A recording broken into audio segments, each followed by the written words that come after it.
नमस्कार, प्रणाम, good morning. Thank you so much for joining us this morning. मैं हूं आपके साथ रचना सिंह और आप देख रहे हैं हमारा मॉर्निंग शो बिहार बिहान।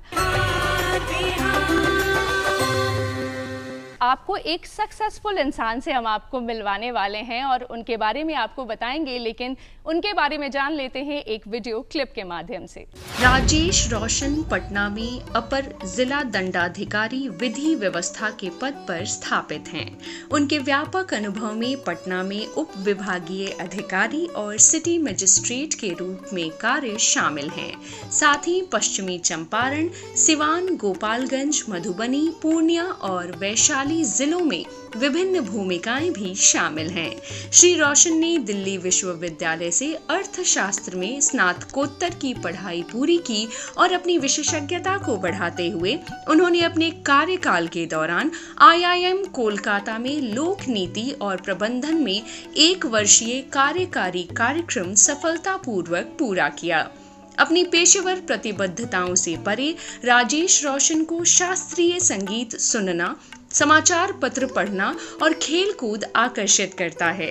उनकी विविध रुचियां और ठोस शैक्षणिक पृष्ठभूमि उन्हें एक पूर्ण और समर्पित लोक सेवक बनाती है, जो विकास और विकास के लिए प्रतिबद्ध हैं और बिहार राज्य के कल्याण के लिए समर्पित हैं।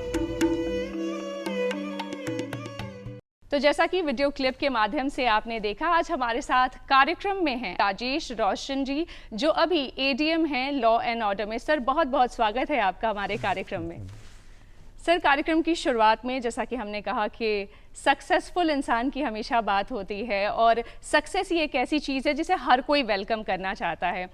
आपकी अब तक की जर्नी कैसी रही है? कहाँ से आपने शुरुआत की, कहाँ से आपने पढ़ाई की, और ये सब कुछ हम इस वजह से जानना चाहते हैं ताकि हम चाहते हैं कि दूर बैठा कोई व्यक्ति जो है वो आपके इस सक्सेस स्टोरी से कुछ सीख ले सके और कुछ जान सके। ये है कि पढ़ाई मेरी ग्रामीण क्षेत्र में हुई पहले स्टार्ट में, और उसके बाद मैट्रिक के बाद हम पटना आए, वहाँ से इंटरमीडिएट किया साइंस कॉलेज से।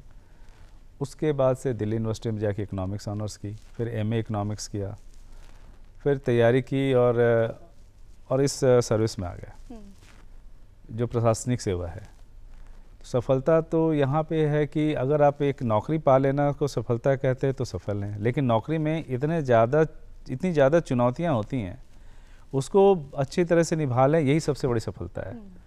क्योंकि पब्लिक सर्विसेज बहुत ही चैलेंजिंग सर्विसेज है और हर दिन आपको टोच पे रहना पड़ता है। समाज में विधि व्यवस्था बनी रहे, समाज जो आपका डे टू डे अफेयर है, लोगों को कोई अगर आप सड़क पे भी चल रहे हैं और आपको लगता है कि अगर आगे जाम मिलेगा या कोई लोग धरना प्रदर्शन करके तोड़ फोड़ कर रहे हैं, तो सारी चीज़ों को रोकने की जिम्मेवारी आपकी है। तो प्रत्येक दिन आपको सफल होना है। या आप ये नहीं सोच सकते कि आज मैं असफल हो जाऊँगा, नहीं, प्रत्येक दिन आपको सफलता प्राप्त करनी है ताकि हर व्यवस्था जो है शहर की वो बनी रहे। ये हमारा टारगेट रहता है।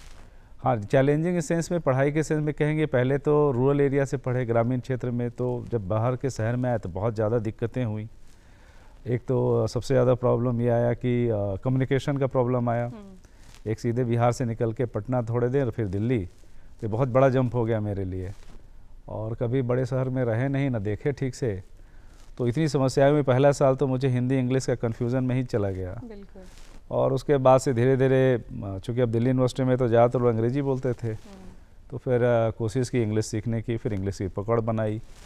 फिर ये चैलेंज तो हर दिन का था, लेकिन धीरे धीरे वहाँ के लाइफ में भी अडेप्ट हो गए थे। लेकिन कहीं ना कहीं अपना जो है वो, मतलब अपना जो बिहार था वो हमेशा लगता था यार ये दिल से करीब है, यहाँ तो वापस आना ही आना है। तो थैंकफुली हो गया और यहाँ पे आ गए। Sir, but what really inspired you for UPSC? क्योंकि क्या ये वही ढर्रा है जिसकी हम हमेशा बात करते हैं कि अगर आप बिहारी हैं तो घर से प्रेशर होता है कि आपको UPSC करना है, सिविल सर्विसेज की परीक्षा में कम से कम बैठना तो ज़रूर है, भले आप पास करें या ना करें। नहीं, प्रेशर तो घर का रहता ही है, ये हम नहीं कहेंगे कि नहीं रहता है, ऐसा नहीं है। प्रेशर तो रहता है क्योंकि हमारे समाज में प्रतिष्ठा जुड़ी हुई है इस चीज़ से, खासकर मेरी जुड़ी हुई चाहे ना हो, पिताजी की जरूर जुड़ी हुई होती है। तो हर जो भी यहाँ पे पेरेंट्स हैं उनका मन यही करता है कि बच्चा कुछ भी हो जाए, IAS IPS या कुछ कम से कम जो स्टेट पब्लिक सर्विसेज में भी एक अच्छे सर्विस में पास हो जाए। तो ये तो रहता ही है, लेकिन ये है कि आपका साइक क्या कहता है। ऐसा नहीं है कि मुझ पे भी प्रेशर था, ऐसा नहीं मैं कहूँगा, लेकिन साइक अगर आपका मन है तभी आप आए सर्विस में। देखो साइको आपका साइक क्या कहता है, आपको क्या किस चीज़ में आपको अच्छा लगता है। अब दिल्ली में रहने के दौरान मुझे भी बहुत सारे करियर ऑप्शंस मिले, मैंने किया भी, नौकरी भी की, प्राइवेट सेक्टर में भी नौकरी की, लेकिन कहीं ना कहीं मुझे कमी लगता था कि अरे कुछ कनेक्ट नहीं हो पा रहा है यहाँ से। कॉरपोरेट का लाइफ बहुत अच्छा था, एक अच्छा इन्वायरमेंट भी था, सैलरी भी अच्छी थी, लेकिन कहीं ना कहीं मन नहीं मानता था। तो ये जो मन है ना आपका, वो आपको लेके आया वापस।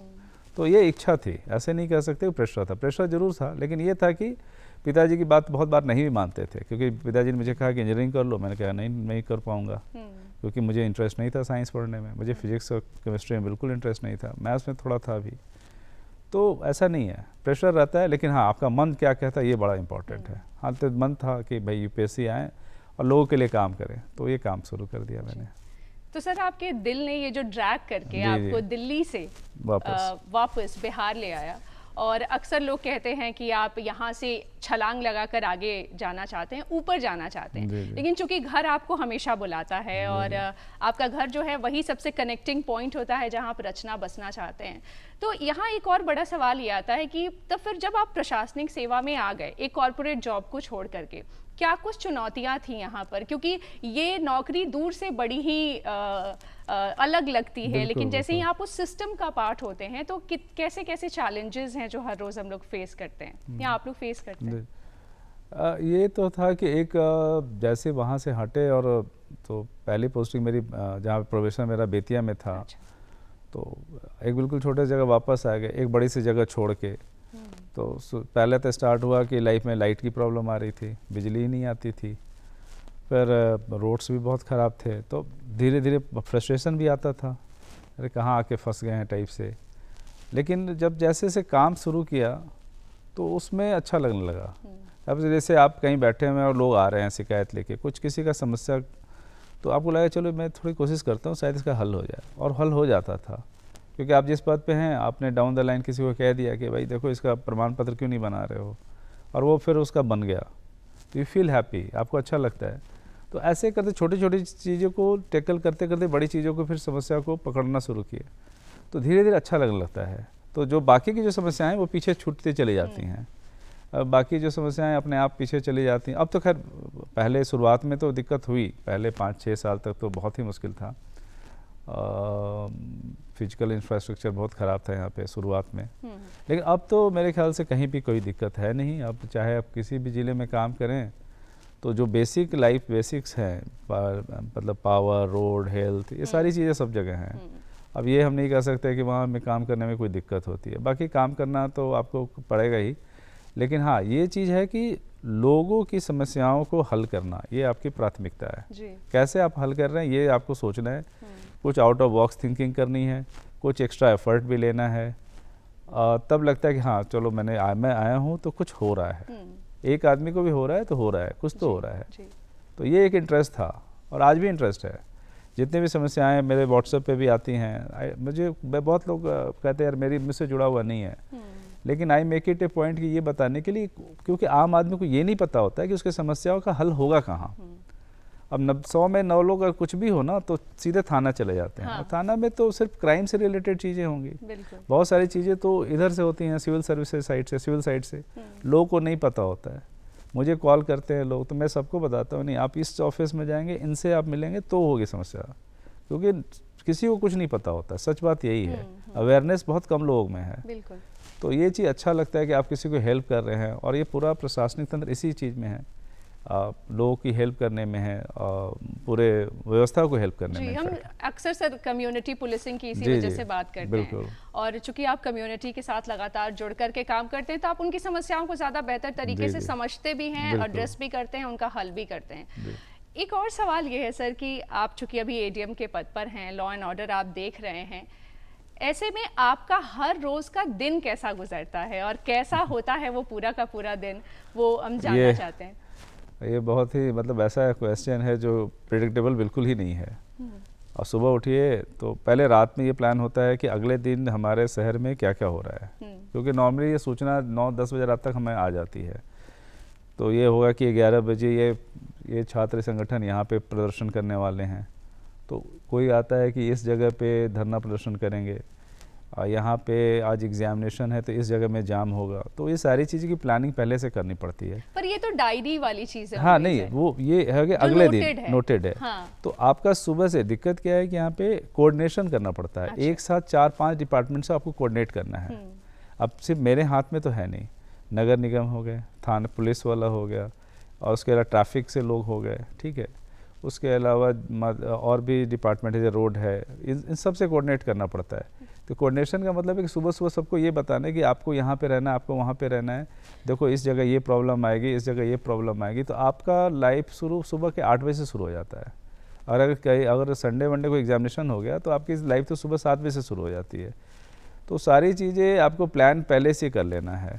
हाँ, अब ये कि अनएक्सपेक्टेड हो जाता है, कभी कभी आप बहुत सारी चीज़ें आपको पता भी नहीं होती हैं, बिल्कुल, और अचानक से कुछ एक्सीडेंट हो गया और लोग सारे रोड पे आ गए, जाम हो गया, परेशानी शुरू हो गई, और आपको वो कम समय में पूरा ट्रैफिक कोयस हो गया पूरे पटना में, और आपको सबसे कोऑर्डिनेट करके उनको हटवाना है, उनकी बातों को भी मानना है, उनको कोऑर्डिनेट कराना कि ठीक है जो एक्सीडेंट हो गया उनको कॉम्पनसेशन कहाँ से मिलेगा। तो बेसिकली सबको कोऑर्डिनेट कराते रहना पड़ता है, क्योंकि अब नहीं कोऑर्डिनेट, अच्छा ये अगर मैं बोलूँगा तो मेरी बात मानेंगे, कोई और बोलेगा तो नहीं मानेगा वो। तो कोऑर्डिनेशन के लिए ही मेरा काम बेसिकली समझिए कि सारे 5-6 डिपार्टमेंट को कोऑर्डिनेट करके एक जगह लाके प्रॉब्लम को सॉल्व करना है। तो ये पर डे ऑलमोस्ट किसी दिन बड़ा अच्छा भी रहता है, कुछ शहर शांत रहा तो हम बोलते भी हैं कि चलो आज शहर शांत है, चलो ठीक है। कभी कभी इतनी परेशानियां होती हैं कि एक साथ 4-5 प्रॉब्लम शुरू हो जाती है, तो हर जगह कोऑर्डिनेट करना। लेकिन ये है कि अब पटना में एक चीज़ अच्छा है कि सिस्टम इन प्लेस है, तो लोग काम करते हैं यहाँ पे, अच्छे से काम करते हैं। सर, कानून और व्यवस्था चूंकि अभी आप जो देख रहे हैं, ये कितना बड़ा चुनौतीपूर्ण काम है, जैसा कि अभी आप ये चीज़ें बता भी रहे थे, हम डिस्कस भी कर रहे हैं, ये कितना चुनौती भरा है हर रोज़ इस तरीके का काम करना, कई सारे लोगों को कोऑर्डिनेट करना, और कभी इसमें कोऑर्डिनेशन ना हो या कोई मिसहैप हो जाए या कोई क्राइसिस आ जाए, कैसे मैनेज करते हैं ये इन सारी चीज़ों को आप लोग? कोशिश तो यही रहती है कि फुल प्रूफ वे में कोऑर्डिनेशन हो जाए और फुल प्रूफ वे में काम हो जाए, और हो भी जाता है। लेकिन कभी कभी ऐसा सिचुएशन आता है कि सिचुएशन आउट ऑफ हैंड हो जाता है हमारे, बहुत बार हाथ से निकल गया, लोग तोड़ दिया, हमने किसी को रोका और वो ज़बरदस्ती तोड़ गए, तो हमारे पास तो कोई उपाय होता नहीं है। फिर तो हम वही करते हैं जो कानून कहते हैं, जिस हल्के लाठी चार्ज करा दिया, थोड़ा डिस्बर्स करा दिया, क्योंकि क्या पब्लिक अब एक वजह से पूरी पब्लिक परेशान हो जाती है। अब पटना तो देख रहे कंजेशन तो ऐसी ही इतना ज़्यादा है, तो हमारे पास उपाय होते हैं कि अगर ये हो गया तो क्या करना है। अगर ये मान लीजिए किसी ने ब्रिज कर दिया,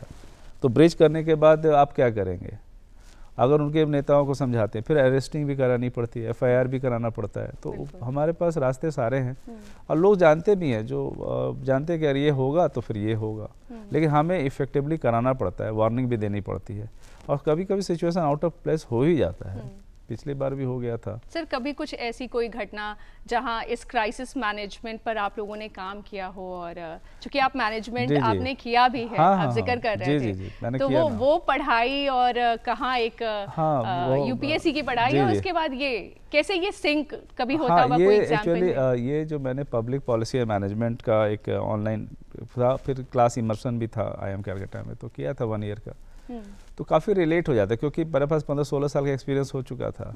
तो अब जाके पढ़ने से क्या है कि एक चीज़ है कि हम रिलेट कर सकते हैं कि पब्लिक पॉलिसी कैसे बन सकती है और उसको कैसे मैनेज कर सकते हैं। तो ये बड़ा इफेक्टिव रहा, मेरा कोर्स करने से काफ़ी एडवांटेज तो मिला ही। तो ये है कि अब उसमें निटी ग्रिटी प्लानिंग, मतलब नीचे स्तर पे छोटी से छोटी प्लानिंग भी करनी पड़ती है। अब ये नहीं है कि बड़ी प्लानिंग कर दिया, माइक्रो लेवल कोई प्लानिंग नहीं है। तो माइक्रो लेवल से भी नीचे की प्लानिंग भी हम लोग करते हैं कि कहीं पर भी कोई भी चीज़ की गलती ना हो। तो एक साथ 7-8 डिपार्टमेंट एक साथ काम कर रहे हैं, और हम लोग कोऑर्डिनेट कर रहे हैं कि कोई चीज़ ना बिगड़े। सिक्योरिटी की हाईएस्ट ऑर्डर की होती है यहाँ पे, माननीय मुख्यमंत्री आते हैं, राज्यपाल आते हैं, बड़े काफ़ी लोग आते हैं, सारे डिग्रेटरी, हाई कोर्ट के जजेस, सारे लोग। तो सिक्योरिटी कंसर्न बहुत ज़्यादा होता है, तो एकदम ज़ीरो एरर पे काम करना है, तो एकदम माइन्यूट प्लानिंग होती है। तो सारी चीज़ें एक कोऑर्डिनेशन में और एक प्रॉपर अम्ब्रेला के तहत होती है। तो मेरे ख्याल से कोई इशू होता नहीं है नॉर्मली, लेकिन कभी कभी हो जाता है ब्रिज, बिल्कुल हो जाता है। सर, सार्वजनिक सुरक्षा की जब बात आती है, तो पुलिस बल और कानून व्यवस्था को कैसे साथ में लेकर आप लोग चलते हैं? ये मैं समझना चाहती ये हूँ। देखिए पब्लिक के देखिए कि मैंने ये फील किया है पर्सनल लेवल पे बहुत बार लोगों को जानकारी नहीं होती है। हाँ। मुझे याद है कि जब पढ़ाई के दौरान मैं भी सोचता था यार अच्छा ये इसके बदले जाके कोई एग्ज़ाम देते क्या फर्क पड़ता है। लोग मन में आते थे स्टूडेंट। हाँ। तो अब हम लोग आपस में बात करते हैं देखिए इतना बड़ा जो कि क्रिमिनल ऑफेंस है। बहुत बार क्या होता था कि हम लोग पढ़ते थे तो कोई आके कोई क्रिमिनल भी आ गया कोई किस तो हम लोग को पता नहीं है कि इसके आफ्टर इफ़ेक्ट्स क्या होंगे। तो एक चीज़ बड़ा इम्पॉर्टेंट है अवेयरनेस। बिल्कुल। तो लोगों को ये पता हो कि ये करेंगे तो ये प्रॉब्लम होगा। मैक्सिमम लोगों को यही नहीं पता होता है कि करना इससे क्या होगा। लोग सोचते हैं अरे कुछ नहीं होगा लेकिन होता बहुत ख़राब है। पूरी कैरियर बर्बाद हो जाती है। एक एफआईआर दर्ज हो गया आपके खिलाफ तो समझिए आपकी मतलब आपका आगे का प्रोग्रेशन रुक जाएगा। आपका नौकरी अगर सरकारी मिलने वाली है for that matter any job और आपका पुलिस वेरिफिकेशन होता ही होता है तो मुश्किलें आ जाती हैं।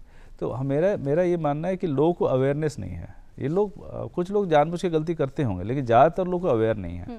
तो सारी चीज़ें एक कोऑर्डिनेशन में और एक प्रॉपर अम्ब्रेला के तहत होती है। तो मेरे ख्याल से कोई इशू होता नहीं है नॉर्मली लेकिन कभी कभी हो जाता है ब्रिज।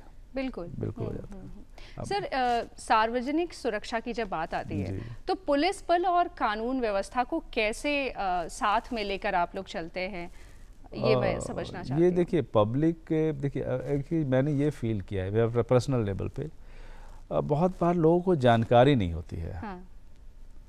मुझे याद है कि जब पढ़ाई के दौरान मैं भी सोचता था यार अच्छा ये इसके बदले जाके कोई एग्ज़ाम देते क्या फर्क पड़ता है। लोग मन में आते थे स्टूडेंट। हाँ। तो अब हम लोग आपस में बात करते हैं देखिए इतना बड़ा जो कि क्रिमिनल ऑफेंस है। बहुत बार क्या होता था कि हम लोग पढ़ते थे तो कोई आके कोई क्रिमिनल भी आ गया कोई किस तो हम लोग को पता नहीं है कि इसके आफ्टर इफ़ेक्ट्स क्या होंगे। तो एक चीज़ बड़ा इम्पॉर्टेंट है अवेयरनेस। बिल्कुल। तो लोगों को ये पता हो कि ये करेंगे तो ये प्रॉब्लम होगा। मैक्सिमम लोगों को यही नहीं पता होता है कि करना इससे क्या होगा। लोग सोचते हैं अरे कुछ नहीं होगा लेकिन होता बहुत ख़राब है। पूरी कैरियर बर्बाद हो जाती है। एक एफआईआर दर्ज हो गया आपके खिलाफ तो समझिए आपकी मतलब आपका आगे का प्रोग्रेशन रुक जाएगा। आपका नौकरी अगर सरकारी मिलने वाली है for that matter any job और आपका पुलिस वेरिफिकेशन होता ही होता है तो मुश्किलें आ जाती हैं।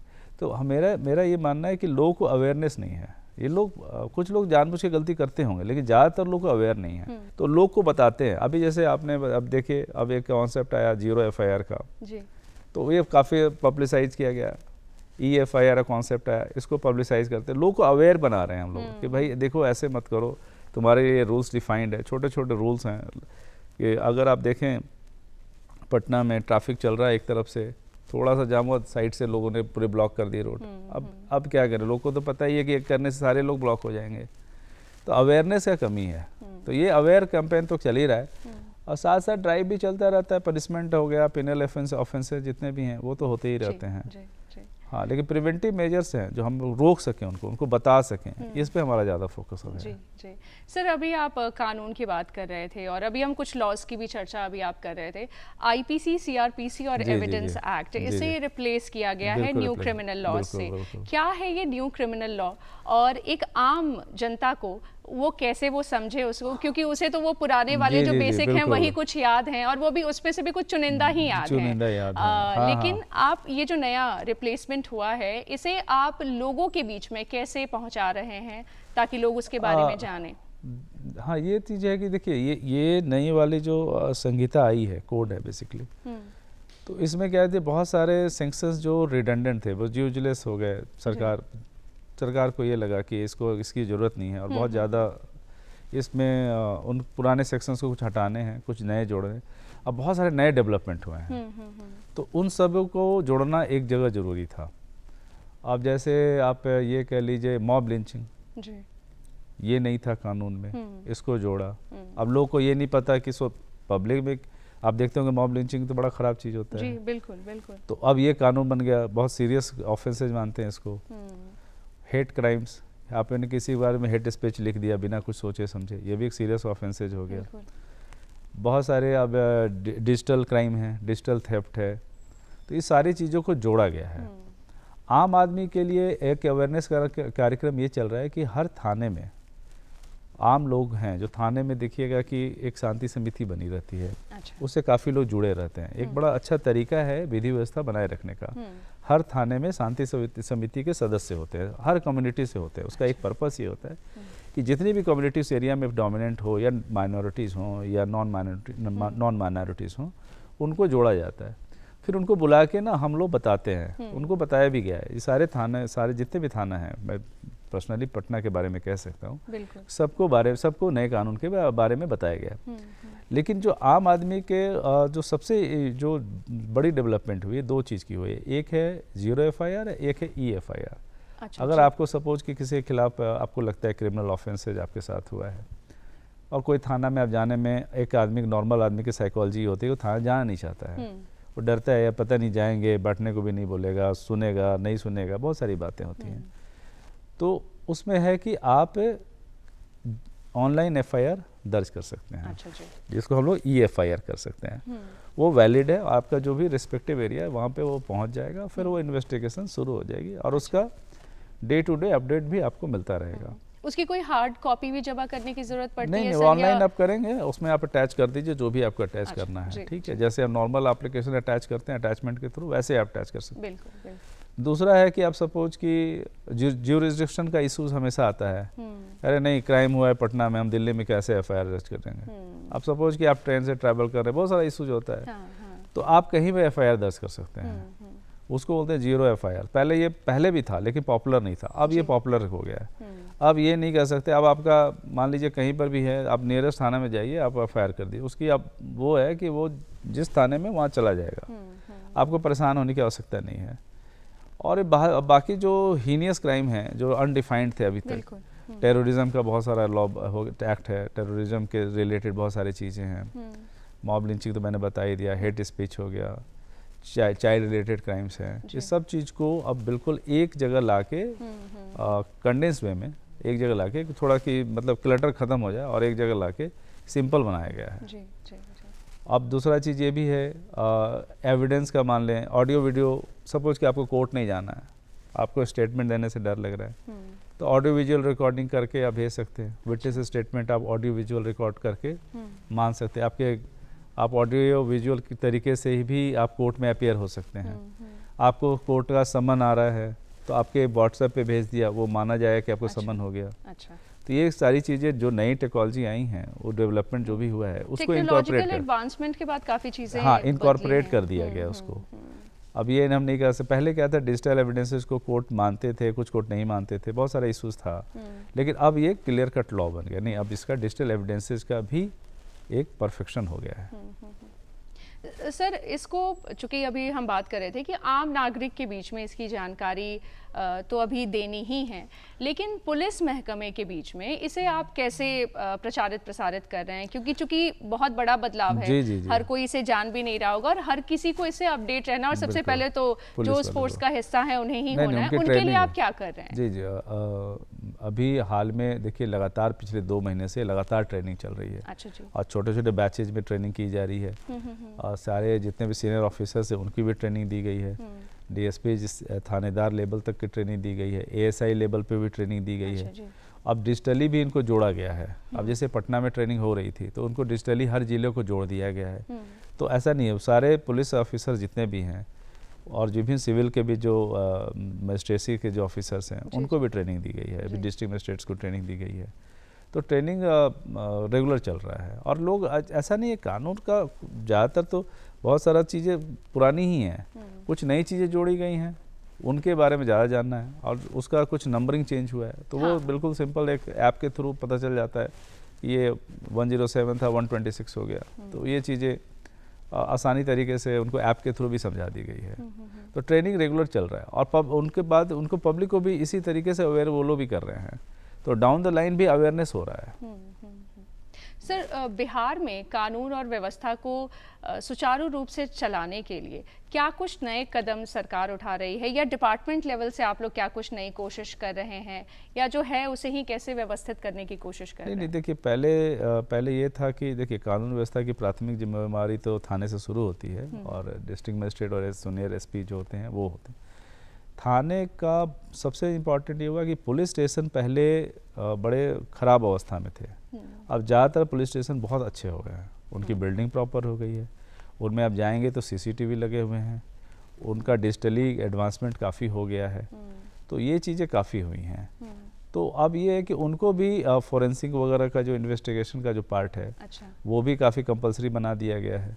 तो और वो लोग भी काफ़ी इक्विप्ड है पहले से, और नए बच्चे भी आ रहे हैं जो साइबर क्राइम से, जैसे नए नए चीज़ों से जो जिनको पहले से ही ट्रेन किया जा रहा है। तो आप देखेंगे बिहार में काफ़ी सारे नए रिक्रूट हो रहे हैं जो डिजिटली ट्रेंड हैं। तो अब जो क्राइम का जो फोकस है, जो फिजिकल से लेकर डिजिटल की तक है, तो अब ये काफ़ी हद तक ट्रेनिंग से बहुत हद तक कंट्रोल हो रहा है। अब जनसंख्या तो बहुत ज़्यादा है बिहार में, तो थोड़ा बहुत हम ये नहीं कह सकते कि क्राइम फ्री कभी भी हो नहीं सकता, लेकिन जो इन्वेस्टिगेशन का पार्ट है ये काफ़ी स्पीड अप हुआ है, पहले से बहुत ज़्यादा हुआ है। और थाने को गाड़ियाँ मिली हुई हैं, आप कॉल करें 18 मिनट रिस्पांस टाइम है 112 का। अच्छा जी। कहीं पर भी आप रैंडम कॉल आप देखिए, कोई भी इशू हो 112 आप कॉल कर लें, 18 मिनट एवरेज टाइम है रिस्पांस टाइम। ये पूरे इंडिया में नहीं है इतना। अच्छा। तो ये काफ़ी इम्प्रूवमेंट है। इम्प्रूवमेंट तो सच में बहुत ज़्यादा। और अब तो और जो केस सॉल्व भी हो रहे हैं, आप देखिएगा डिजिटल तरीके से सॉल्व हो रहे हैं ज़्यादातर केसेस। यानी उस पे हाँ। फिजिकली इंटरवेन करने की ज़रूरत भी नहीं पड़ती है। और इसके चलते क्या हो रहा है कि ट्रायल भी जल्दी हो रहा है। हाँ। और उनको पनिशमेंट भी हो रही है। बिल्कुल। तो लोग के मन में डर बैठ रहा है। पहले तो ये था ना कि अरे चलो ट्रायल चल रहा है, देख लेंगे, हो जाएगा टाइप से। तो अब नहीं है ऐसा। बिल्कुल। अब ट्रायल भी स्पीड अप हो रहा है। तो जुडिशियरी और पुलिस और ये एडमिनिस्ट्रेशन सब कोऑर्डिनेशन में अच्छा काम कर रहे हैं। इसी बीच में कहीं शादी, विवाह, बच्चे, परिवार, ये सारी चीज़ें भी आ गई होंगी, और ये भी जब आई होंगी, तो इन सब के बीच में आप बैलेंस कैसे बनाते हैं? क्योंकि एक प्रशासनिक अधिकारी के लिए मुझे आई एम श्योर बहुत मुश्किल होता होगा इन दोनों चीज़ों का बैलेंस लेकर के चल पाना। आप कैसे बैलेंस कर रहे हैं? क्या आपके पास भी कोई कंप्लेंट्स आती हैं? नहीं, कंप्लेंट्स तो रहता है मैडम। देखिए, जब से इस सर्विस में आए हैं तो फेस्टिवल्स बनाना तो हम लोग भूल ही चुके हैं। ये तो मान के चलते कि कोई फेस्टिवल अगर मनाना है तो जहाँ पे है वहीं पे मनाना है, घर जाने का तो सोच ही नहीं पाते हैं। मतलब कोई कहता भी है कि छठ पूजा में घर नहीं आ रहे हो आजकल, तो सोच ही नहीं सकते कि जाना है। तो ये अब ये है कि परिवार जो है हमारा, वाइफ मतलब फैमिली है, मतलब वाइफ, किड्स, तो वाइफ तो यूज टू हो जाती हैं। थोड़ा थोड़ा समय के बाद उनको पता चल जाता है कि ये ऐसे ही इनका काम है, कभी रात में चले गए, कभी सुबह आए, कभी ऐसे होता है। तो कंप्लेन तो होता है, अब हम नहीं कहेंगे कंप्लेन नहीं होता है, उनके लिए भी क्वालिटी समय देना पड़ता है। कोशिश करते हैं देने का, लेकिन हो नहीं पाता है। संडे वनडे को भी तो बिल्कुल है, नहीं हो पाता है। बच्चे ज़रूर कंप्लेन ज़्यादा करते हैं, खासकर बेटियां ज़्यादा कंप्लेन करती हैं। हाँ, लेकिन बड़े होने के बाद थोड़ा कम हो जाता है कंप्लेन। लेकिन परेशानी तो रहती है मैडम।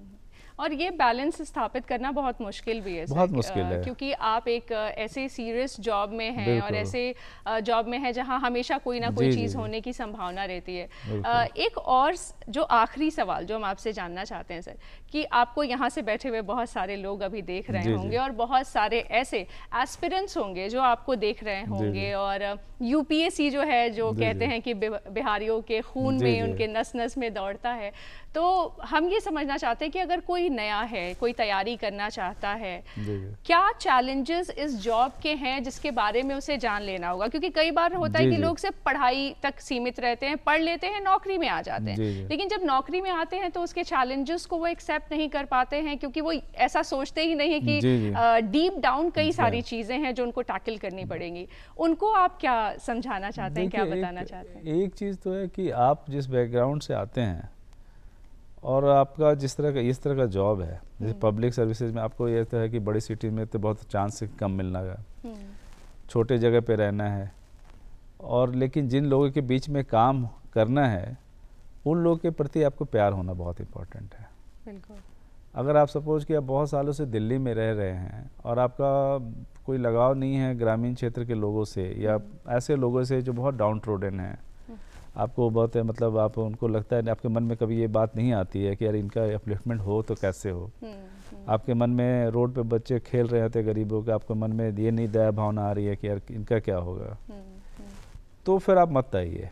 बिल्कुल। अगर थोड़ा सेंसिटिवनेस आप में होना चाहिए, यार इनको अभी कुछ तो करें, हम लोग कुछ तो करें, तो कहीं ना कहीं आपके मन में ये डेवलपमेंट दिमाग में ज़रूर चलना चाहिए कि हाँ, ये नहीं कि आप किसी परिवेश में हो, लेकिन आपके मन में होना चाहिए कि हाँ ये जो नीचे पे जो लोग हैं इनके मतलब लिए कुछ मैं कर से संवेदनशीलता होनी संवेदनशीलता चाहिए। ये कुछ तो करें इनके लिए, मन में ये आना चाहिए। और चूंकि आप जॉब में आते थे बहुत तरह की डाइवर्सिटी बहुत ज़्यादा है बिल्कुल। अब, लेकिन आपको अपॉर्चुनिटी भी बहुत ज़्यादा है इनके लिए हेल्प करने का। तो ये आपके मन में बिल्कुल आना चाहिए कि हाँ इनके लिए कुछ करना है, तभी आप आए। अगर आपको लगता है कि नहीं आपको एक कोजी से रूम में बैठ के नौकरी करनी है और आपको कुछ मतलब ऐसा नहीं कि कोई कई खराब सारे है, लोग हैं तो सर फिर जो नहीं आना। पावर से इन्फ्लुएंस हो करके और उन्हें लगता है कि ये पद यानी पावर, लेकिन इस पावर के पीछे का जो स्ट्रगल है, जो चुनौतियां हैं वो कितनी बड़ी हैं। बिल्कुल। तो सर एक छोटा सा मैसेज हम as a ADM law and order हम चाहते हैं कि आप हमारे प्रदेश के लोगों को क्या देना चाहते हैं और क्या उन्हें बताना चाहते हैं और कैसे वो रहें और कैसे विधि व्यवस्था को सुचारू रूप से चलाए रखने में उनकी क्या मदद हो सकती है, पब्लिक की क्या मदद हो सकती है, इस पर हम ज़रूर एक मैसेज चाहेंगे आपसे। पब्लिक के लिए बस एक ही मैसेज है, कानून का पालन करें बस, और कुछ नहीं। अगर आपको कहा जा रहा है कि रोड के बाएं साइड चलिए तो प्लीज़ चलिए। किसी के प्राइवेट राइट्स में या प्राइवेट लाइफ में या सोशल राइट्स में ज़बरदस्ती मत घुसिए। बिल्कुल। अगर आप रोड पे बाएं गाड़ी चला रहे हैं और जाम लग गया तो दाहिने से किसी का राइट इन्फ्रिंज मत कीजिए। छोटी छोटी बातें हैं और अपना दायरा और किसी और का दायरा दोनों में अंतर समझने की कोशिश कर लें लोग, तो मेरे ख्याल से ज़्यादातर समस्या सॉल्व हो जाएगी। बिल्कुल, बिल्कुल। तो हम यही कहेंगे जो कानून में छोटी छोटी बातें समझाई गई हैं उसको ज़रूर समझ लें तो सबके लिए अच्छा होगा। सही कहना है। सर आप हमारे कार्यक्रम में आए, हमारे दर्शकों को आपने अपने इतने बिजी शेड्यूल से वक्त निकाल करके इतना समय दिया, इसके लिए आपका बहुत बहुत धन्यवाद। Thank you.